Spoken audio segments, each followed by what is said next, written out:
చూడండి చదవబడిన వాక్య భాగము ఆదికాండము 12వ అధ్యాయము చూడండి 4వ వచనము. యెహోవా అతనితో చెప్పిన ప్రకారము అబ్రాము వెళ్ళెను. 3వ వచనం చూడండి. నిన్ను దూషించు వారిని శపించేదను, భూమి యొక్క సమస్త వంశములు ఎందు ఆశీర్వదింపబడును. చూడండి ఎంత శ్రేష్టమైన చక్కటి స్పష్టమైన వాగ్దానముతో దేవుడు అబ్రహాముతో మాట్లాడుతున్నాడు. ఏంటి ఆ వాగ్దానం చూడండి, మీరందరూ గమనించండి. భూమి యొక్క సమస్త వంశములు, చూడండి ఎంత చక్కటి ఆశీర్వాదము కదా, వాగ్దానంతో కూడినది.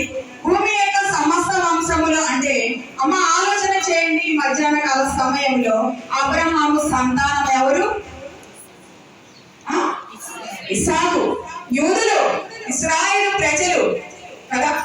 మా తండ్రి అయిన అబ్రహాము, మా పితరుడైన అబ్రహాము అంటారా లేదా?